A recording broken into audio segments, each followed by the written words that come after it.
Hello and welcome to our season 2 of Moment by Moment. We are so excited that you are joining us for our premiere season opener episode. Man, I'm glad to be here. My name is JD Mason and I'm the creative minister here at Oak Hills Church. Along with me, of course, I have Travis Eades, our lead pastor here at Oak Hills. Travis, how you feeling this morning? I'm feeling good. I'm excited to be here. Second season. Come on. Let's go. We made it. We did. We weren't sure if we were. There's actually people listening out there. That's pretty exciting. Yeah, we're glad to be here, and we're glad for all the feedback. Travis, give us some things that people have mentioned to you in passing on a Sunday or just, in general at the grocery store. Well, yeah. And that's been exciting to run into people and go, hey, I've been listening to the podcast. Yeah. Hey, I've been listening Monday morning when it drops, I'm listening. So that was pretty exciting just to know that anyone was listening. But yeah, right. Some specific feedback that some of the things that we've been talking about were helpful to people because they're things that no one's talking about. Right. So it's exciting to know that we're being able to bring some things to the surface. And again, we've said many times, we're not talking about these things because we're the experts, right?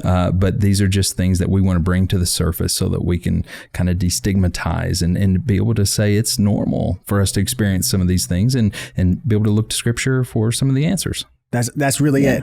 Can you please spell destigmatize for me? Okay, I'm going to be honest with you right now. I honestly don't know if that is a real word, but I'm going to find out as soon as it's over. It felt like we were academics when you said it. I'm like, I got to pull out a college word. I just wanted to throw it out there. I didn't even know if I was going to be able to pronounce it right. It felt right. So, Let's go with it. We're going with it. But really, that's what it is. It's breaking down the stigmas and the things that you consider when you think about what are church topics, what are not church topics, what are things that you always talk about, and then what are the things you really want a biblical perspective on because you don't hear it on a day-to-day or on a normal type of Sunday, or even things that people are nervous to touch, right? Because we've had conversations about things like we know there's going to be certain backlash, there's going to be certain precautions that we want to take. And like you said, we're not experts and we're talking about some heavier things and some more academic things and, Yeah, and I would say it's okay to have, different opinions. Yeah. A lot of the things that we're talking about, do have different opinions. Some of the feedback that I've gotten has been maybe a particular podcast that we did, and someone would have an opinion on one side, right. And then the very next piece of feedback I would get would be about the same thing that we said on the other side of it. And that's great. That's fine.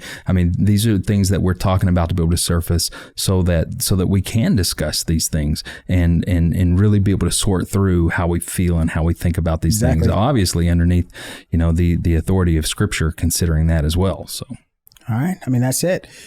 Feedback I heard, somebody said they really liked hearing you laugh as if they never heard you laugh before. Oh, well, that's interesting. A win. That's a win. I like to laugh. Laughing is my favorite. So, we got some awesome feedback. I'm really excited about this second season. We have some great topics, but today we're going to be discussing mental health. And with mental health, there's a lot of nuances there. And so what we're going to particularly speak on is we're going to open it up with therapy, counseling, kind of discussing biblically, where do we sit with that? There's some stigmas that go behind that. And as soon as you mention counseling, for some people, it's, man, I'm throwing in the towel. I'm not trusting God enough. We should be able to handle this on our own. When you mention therapy, a lot of these things could be rooted in our pride, could be rooted in just the way that we've always done things. Mm-hmm. Right? It could be in our own ideologies of how we believe God even operates, and he doesn't need help. There's so many ways we can take it, but really we're going to first outline it and give us a definition of what you think of when you consider mental health. Yeah, well, here's the definition. Mental health includes our emotional, psychological, and social well-being. It affects how we think, feel, and act. So when we're talking about mental health, we see the kind of how broad this impacts our lives. Yeah, and I'd be hard pressed to find somebody who doesn't have a friend, a family member, or themselves that has struggled with some type of mental health. If we're being honest with ourselves, it affects so many people. Yep. And that's why I really wanted to dig into this topic. And so let's just go ahead and get into it. Let's just address the stigmas that we have heard for counseling and therapy. Yeah. So one of those would be that, only people who are weak or really, in trouble would go to counseling. And that's totally not true. I've received counseling. I received pastoral counseling, professional counseling. It's definitely not something that should have a stigma around it. And I get excited about people being more open to that. But one of the reasons why we don't seek that out is because of the stigma, because this has become one of the things that that we don't quite understand. So I'm glad we're talking about it, because I do think that education and understanding is really important. Because when we don't understand something, when we're not educated on something, we can't control it, right? Then we're afraid of it and we fear it. And when we fear it, then we tend to not understand this. Someone, for example, with mental illness, is in this position. It's not just that they need to try harder. It's not just that they need to pray harder. See, those are the things that we think when we don't understand. And so what does that do? Well, that produces shame. And so when you feel shame, so we're talking about surfacing some of these topics. Why do those topics stay so deep? Why do we tend to suppress some of these things? I believe it's because of shame. And when we can't talk about those things, then we suppress them even deeper. So when we feel shame, we don't go get counseling. We don't talk with trusted friends. We don't seek help because we feel like it's a sign of weakness. And that's hopefully something that we hope to destigmatize. Yeah. And obviously, we're going to take a biblical perspective on this. Yeah. I see your use of the word as well. I'm going to work it in as many times as I can. Yeah. So biblically, where would you go for somebody who's asking that question? Is it biblical to receive therapy or counseling? Well, I love the Proverbs. I would encourage anyone, whether you're have been a believer for a long time or you're looking to just explore faith, the Proverbs it's full of so much wisdom. And what you see in the Proverbs is a lot of, like, for example, Proverbs 15:22 tells us, chapter 15, verse 22 tells us that plans fail for lack of counsel, but they succeed with many advisors. So I know when in my life, and this is really easy for me to say, but I'm one that really struggles with admitting weakness. I'm one that struggles with getting help. So that's like last resort, right? Yeah. Like I don't want anyone to know that I need help or that I don't know how to handle this. And so, some of us just have that in us. And so we tend not to get that help when we need it. But especially with the topic that we're talking about today, you find yourself in a place where you can't handle things on your own and you really do need that help and need to seek that help. So I hope anyone listening who's even considered counseling and therapy would take that step. Yeah. And so when you think about,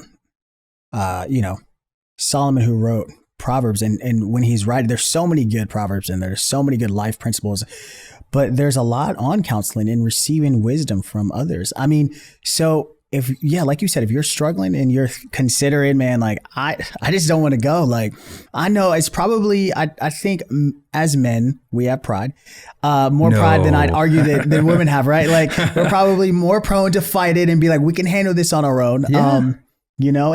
And so with that, I think, I was in counseling, premarital counseling. I was in counseling as a child as well. And so getting help and getting wisdom from other people is only going to benefit you. You're only going to limit yourself by not doing that, which really walks us to, there are times, and we're going to get into some specific mental health issues. There are some times where counseling is not enough and prescriptions, medicines have to come in. Other things have to, it takes a more serious role because of the chemical imbalance in some people. And then sometimes it's more situational. Sometimes it's a response to past atrocities that have happened to people. There's a lot of mental health things there's a lot of different variations that people are dealing with right now today in society. And so with that, biblically, I've heard some consider it sin that others have mental health issues. Do you think there's a direct correlation of sin and then mental health issues? No, I don't. Now, do I think that, for example, there may be times where I've experienced anxiety in my life because I'm trying to do things on my own and I'm not inviting the strength of God into my life? Yeah, I've experienced some anxiety because of the choices that I've made. Absolutely. But to make a blanket statement and say that to have mental illness is sin, absolutely not. I would say it's not a sin to be sick. Right. And so when we're thinking about mental illness, that's that's what that is. It is a sickness that we want to be able to treat. And, you were mentioning counseling and therapy. And I think one of the questions that people have is, well, when do I get to that point? Yeah. Like I know that I need to take that step. Yeah. And I would just say that when you're looking at something that's really interrupting your life, it's really starting to interfere, you're finding yourself thinking about it more every day. That's probably a pretty good signal that this is something that you need some help working through. And so those are some signals, like we began talking about mental health. What is it? Well, it's impacting everything, right? Like it's impacting my social well-being and my emotions, and the ripple effect, throughout my well-being holistically. So you have to just pay attention to those things. Yeah. Okay. So you mentioned anxiety. Can you give us a specific about when you struggled? What brought it on? You kind of mentioned it was more of a situational anxiety because of an action. Can you walk us through what did that look like for you personally? Yeah. So I have experienced anxiety, and I think at times it's been because of circumstances, maybe unexpected life circumstances, maybe taking on more responsibility at work. Maybe there's something happening with family. There's maybe some tension there, or very situational, circumstantial. But it's interesting the way it plays out I didn't even realize it at the time. So, for example, when I started to experience anxiety, it wouldn't just impact my sleep and my routine and things like that, but I would find myself not wanting to be as social. Right. And I would just think, I don't even want to go. And okay, so full disclosure, I'm a little bit of an introvert. Okay. But, I've got an extroverted side to me as well. Yeah. But I'd be like, I don't even want to walk in the room. Like I don't. So I don't know if you call that social anxiety, but I can tell you that my anxiety did impact my relationships and just starting to withdraw a little bit. So, when I started to see those things really starting to impact my routine, I knew that was when I needed to get some help with that. Okay. And so I think there is the litmus test right there. You just kind of announced it for us. So it's when what you're dealing with mentally affects your day to day. That's right. When it affects your well-being, when it affects your family, your job, all the above, when it's starting to affect things in your life, that's when you know you need outside help. That's right.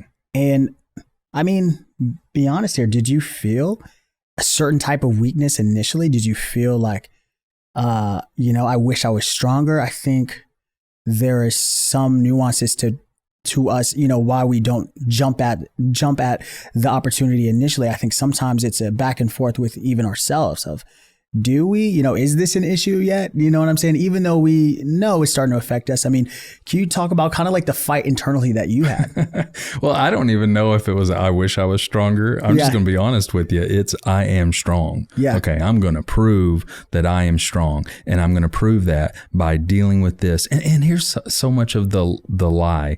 And that is that you're alone. And you are on your own. You are alone, and you need to figure this out on your own.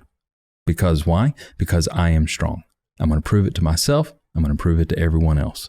And so, I tend to carry things so much longer than I should. Yeah. If I would have just been humble enough in the beginning just to say, hey, I'm experiencing this, and, but no, we carry these things so much longer than we should until it really does begin to impact our everyday. And sometimes that can happen gradually over a period of time, and sometimes it's acute. It just comes out of nowhere, and all of a sudden it's something that, really rises to the surface in your life.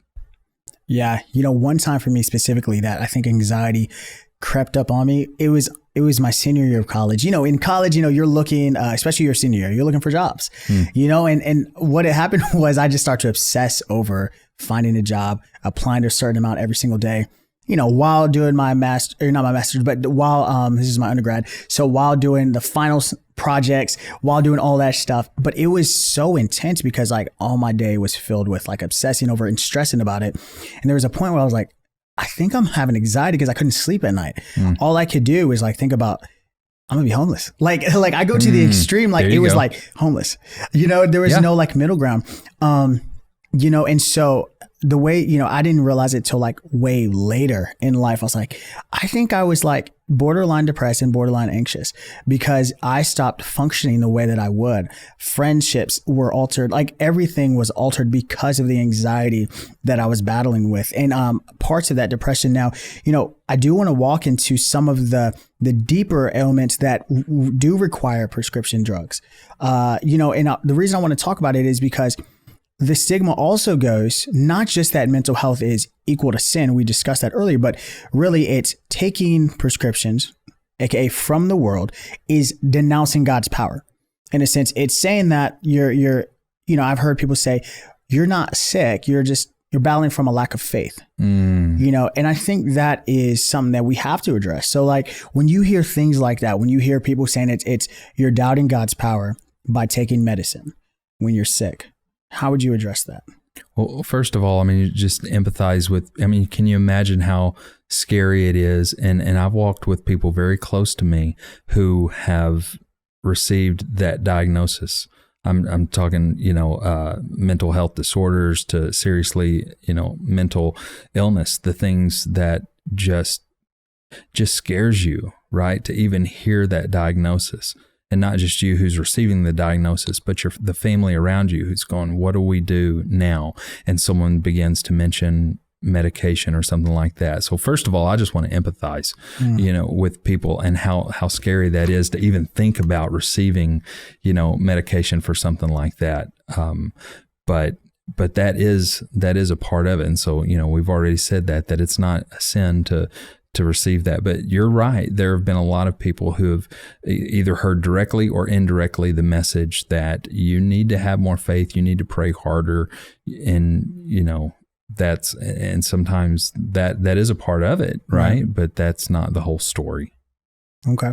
So would you argue that it's not a lack of faith, but it's really God in all his sovereignty created medicine through us, gave us the wisdom to be able to battle and to say, hey, this can help you with what you're battling with. Right.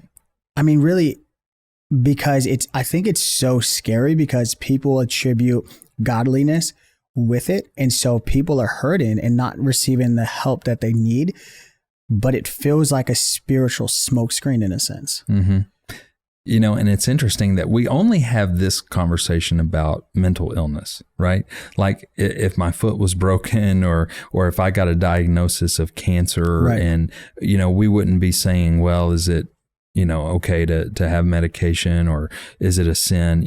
There's something about this that's a little bit different. But at the same time, it's the same. So again, being sick, that's not a sin. And so to be treated for a sickness is something that we do. It's a part of our healing. It's a part of our treatment. But it's interesting that we would never even think about having this conversation about, our physical ailments, this is slightly off topic and, a lot of this is not really planned true to form. But however, when I think about this, I think about the greater nuance of Christians, us included, right? But a lot of times we put up a facade, and we've kind of discussed this in part, but when it comes to mental health and it comes to even certain sins, as we talked about in the past, homosexuality is one of those sins that they're like the untouchables that people are like, no, just pray more. Let's not tackle the real issue. Let's not get the true help. Let's not dive into how this can actually benefit you. Let's not really get to know that person, but let's stay far away and just tell them generic things, aka you don't have enough faith. You need to pray more. It's because of your generational sin. It is because your parents sin. It's because you sin. And I don't hear enough, in my opinion, of people saying, no, let me get to know you. Let me walk with you through this. Let me research the best medicines for you. God gave us this wisdom. And so I think this is just a picturesque of how Christians treat a lot of things that they're scared to touch. They just throw platitudes at people and they just say, hey, this is the way to get through whatever situation you're going through because it's too messy for them. Yeah. And it's hard because we do tend to fear the things that we don't understand. Mm. We don't really know what to do with it. And the truth is, it is messy to enter into the mess and to walk with people. But that's really what we as Christians are called to do. John 13:35 tells us they will know that you are my disciples by the way that you love one another. And so that's part of it. And how that's not part of it. That is it. That is it right there. Yeah.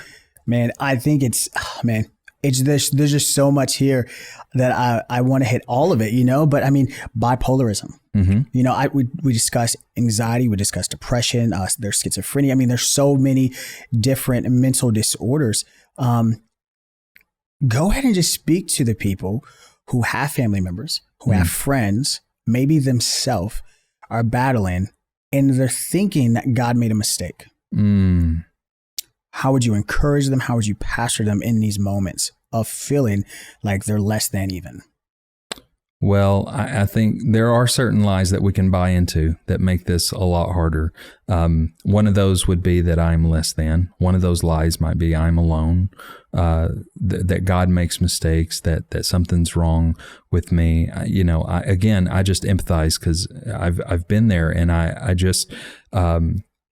You mentioned some things like schizophrenia and bipolar, and I think one of the hardest things that I have ever tried to do, when you're trying to have a rational conversation with someone who's just not capable of that. Okay, so with take bipolar for example, maybe it's depression, or it's a manic phase, where you're up and you're down, and it's hard for me to even imagine how frustrating that is to the individual, but also to the family that's saying, hey, let's just, we'll talk our way through this. We'll think our way through it. Yeah. And sometimes that's the thing that's very hard to do. And so I would just, really empathize with those families, who are dealing with that. And the truth is, because of the stigma that we've been talking about, a lot of people don't get the help. They just suppress it as much as they can. And they don't get the help that they need. So I would just say, for anyone who's courageous enough to get that help, and I mean, way to go, because not everybody does that. And one of the things that I love about it, God's not going to give us anything that He can't handle. That's it. Right? I mean, so everything that we've talked about today is still within, and I would say especially for anyone receiving that diagnosis, or they're walking with a family member right now, it is within God's control. And it's not something like, oh, wow, this is outside of His control. This surprises even God. No, He knows, He cares, He's aware, and He is sovereign over it. And He will walk with us through it. It's not like He's not afraid of the mess. Right. We, as we've talked about, sometimes we, even as Christians, we can be afraid of the mess. He is never afraid of the mess, and He never hesitates to enter right into the middle of it. So that's what it is. I mean, and also God comes into every single circumstance, but what I also wanted to open up to is, another part of mental health is thoughts that come up, such as suicidal thoughts. Mm-hmm. When you consider suicidal thoughts, not a lot of people, I think, attribute it to mental health. Some people, I think there's a stigma even with suicidal thoughts of being too weak. You need to be able to handle what you're in right now. You need to be able to speak to what you're going through right now, and you don't need help. You just need to man up or toughen up or woman up or whatever the case is. And so I think even placing, suicidal thoughts and tendencies into the correct category could help a lot of people speak life into people. But walk us through, how would you pastor somebody? How did you pastor somebody in those conversations that you've had with people who are battling with suicidal thoughts? Well, I could, and by the way, this is near and dear to my heart, because this has impacted, I've had a couple people very close in my family, taking their own life. And so very close to my family, very close to me pastorally. We've had young people here take their lives, in fact, we had a few within a 2-week span a few years ago. So, and this is something that's really important for us to talk about. So And I can tell you about a recent conversation, that I had. And a lot of times when we're having thoughts like that, suicidal thoughts, and again, there are a lot of different levels. It's, is it, an idea, or do we have a plan? Have we thought about how we would do that? And so there's a lot of, I think one of the things that takes us to that place, again, some of the lies we've already talked about, you're alone, you can't contribute. You don't have a purpose. You don't belong. That's another lie that gets us in that place. But it's hard for us to feel, is it really that big of a deal? It's like, I'm just going to kind of keep this to myself. Sometimes it's shame. Again, we would be ashamed to really, let anybody know that we're having thoughts like that. But that's one of the biggest things, to be able to talk about it. And to be able to talk with someone, trusted someone. So when I'm walking with someone, so for example, last conversation I had, someone was having some of these thoughts. They shared that with someone, and they were like, okay, what do I do with this? I'm pretty sure I'm supposed to do something with it. Like, I don't just, go, and so I just kind of walked with them. We ended up getting them, some of the help that they needed, but their courage to be able to say, "Hey, I think I need some help," was the thing. And if I can just tell you, as a pastor, I'm thinking of one who kind of walked with him. And it wasn't but a few weeks later, after helping get some help, I saw him and shook his hand, and that handshake was firm, and looked into his eyes and just saw life and light.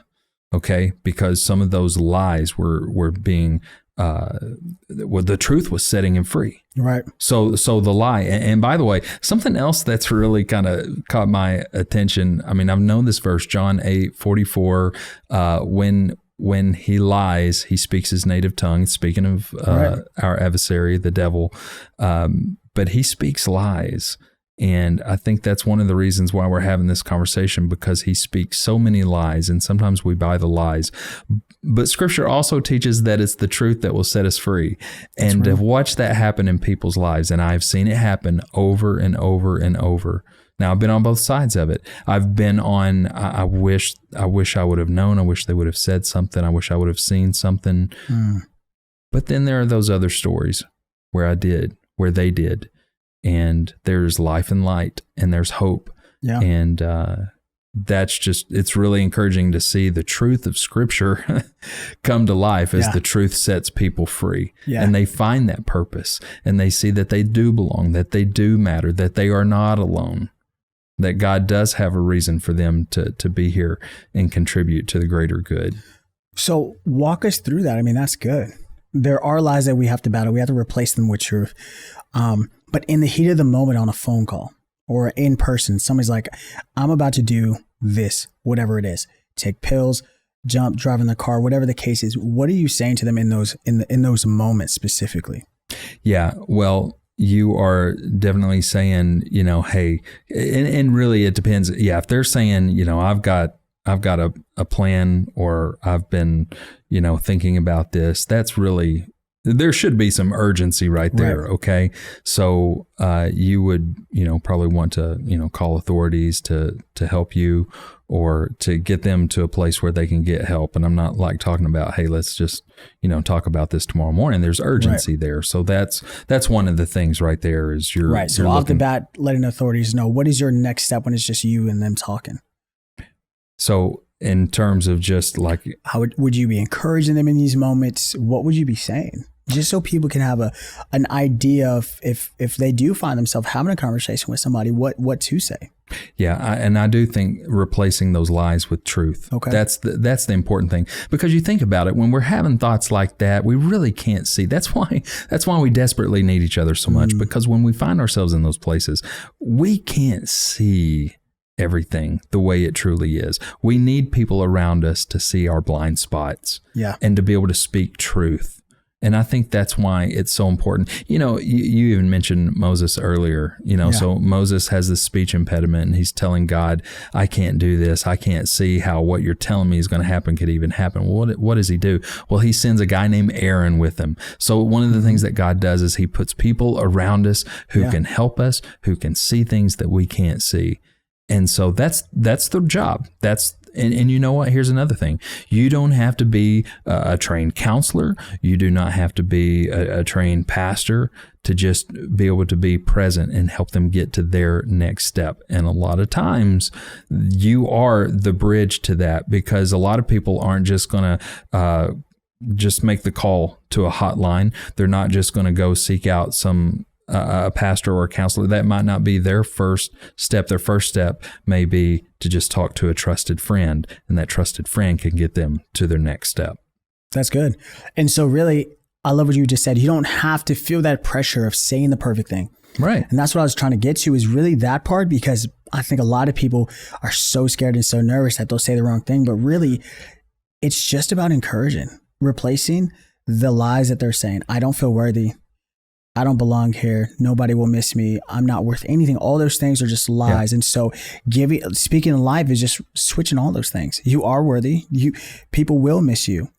You are loved.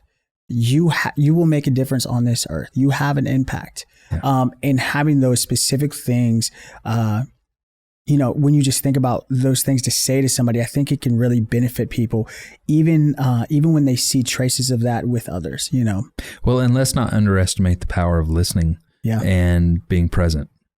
That's so there, you're right. We get caught up a lot of times. Well, I don't know the perfect thing to say. Right. And so we just kind of shy away. Well, we can be present, and we can listen. And we can have what I like to call I see in you, conversations. Mm-hmm. I see this purpose in you. I see this light and this life in you. Yep. And those are really important conversations, especially coming from trusted friends, right? Like in all situations. Yeah. I mean, and so when we consider, people who are struggling with this, this is a real thing that does supersede a normal person. So that is why the first step is to let authorities know. It is to tell somebody. And so we want to, we'd be remiss if we didn't have in the show notes a hotline for you guys to call if you know somebody who's battling with suicidal thoughts, if you yourself are battling with these suicidal thoughts, and if you have mental health. One takeaway that, we would love for you to have is that you are worthy. You are still worthy no matter what you battle with. You are not what you battle with. You're what God says you are. And so we want you to feel encouraged, leave encouraged. And thank you for joining us on our first premiere episode in our second season of Moment by Moment. This has been a great episode. And this has been really excited. And so me and Travis just want to say thank you guys for listening. Thanks for being with us on this journey so far. And we're going to continue it, man. This has been a good run. And so, we have some awesome topics lined up for this next season coming up. So we will be back next Monday. Thank you guys for subscribing to the channel. Thank you for rating the channel. Thank you guys for making your comments on iTunes, on Spotify, on Amazon, on Google, wherever you guys are listening to. Thank you guys for your shares and your subscribes. And we will see you all next Monday.